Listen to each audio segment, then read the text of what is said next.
Welcome. In this video we'll be covering contingency for sale and contingency for closing. We'll go over how to complete the KCRAR forms for those and how to help your clients through the process. As a real estate agent, it's important to understand what a contingency is and how it can affect the sale of a property. Let's jump into the basics of contingency and what you need to know as an agent. A contingency in a real estate contract provides a way to mitigate the risks of buying or selling a property. It is a condition or clause that allows a party to terminate the contract if certain conditions are not met. Contingencies are typically used to protect the buyer from certain risks associated with the transaction. For example, a common contingency for buyers is a home inspection contingency, which allows them to terminate the contract if the inspection reveals significant issues with the property. Another common buyer protection is a financing contingency, which allows them to terminate the contract if they are unable to secure financing for the property. Today we are going to focus on contingencies for the sale and/or closing of a buyer's existing home, which will be part of the contract written on the new home they are acquiring. The first place we need to note this is by checking the box on page 2, line 102 of our residential real estate sale contract. This indicates that we will also be including a contingency for sale and/or closing addendum along with our offer. There is a reminder there on line 103 to also see a later section of the contract which specifically deals with a sale contingency. The sale contingency paragraph is located on page 6, section 7, and is just a simple checkbox to indicate whether or not the buyer is requesting a contingency for the sale of their existing home. If the buyer is requesting a contingency by checking that box, then it is required that the contingency for sale and/or closing addendum be included with the offer.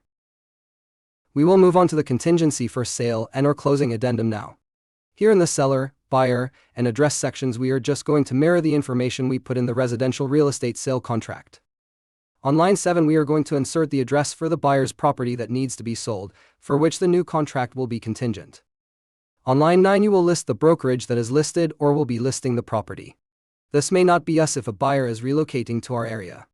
On line 10 we will insert the date the property was listed if it already happened, or the date it is to be listed if it has not yet been listed. Now that we have the basics out of the way, we can dive into the two different scenarios this document covers. The first one is covered in section 1, contingency for closing, which is going to be for when your client's home is already under contract with a buyer. You will just check the section 1 box and the corresponding boxes below to indicate how far along the transaction is. These boxes are there help the seller's agent and seller accurately assess the risk of the transaction falling out. Section 2 is to be used when your client's existing home is not yet under contract or has not yet been listed. It allows for a default period of 30 days for that property to get under contract. If the buyer's existing property does not go under contract during the specified time, then either party has the right to cancel the contract. If the buyer's property goes under contract after the expiration of the specified time period but before the seller cancels the contract, then the seller loses the right to cancel the contract. If at any time prior to a party canceling the contract the buyer's existing property goes under contract, then we automatically revert to paragraph 1 and the buyer's agent should provide the checklist items from paragraph 1 as they become available. Section 2 paragraph spells out a process where the seller can accept another offer and kick out your buyer up until your buyer's existing home goes under contract by providing a kick-out notice.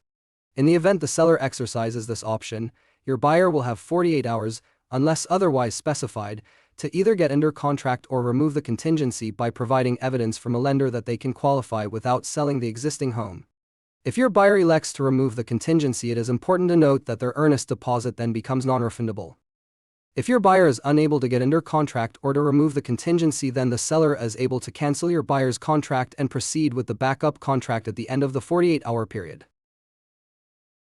Writing a contingent offer can handicap your buyer's ability to negotiate and even to get under contract in sellers' markets. There are ways for your clients to make this transition without the need for a sale contingency. They may qualify for two mortgages simultaneously. A bank or credit union may offer them a bridge loan, which is a temporary way to leverage the equity in their current home to acquire a new home. Or, we have a program called SureClose that is designed for this specific situation. To learn more about SureClose, watch that video training next. By understanding the contingencies for sale and closing and how they work, you can better serve your clients by ensuring they have a smooth transaction.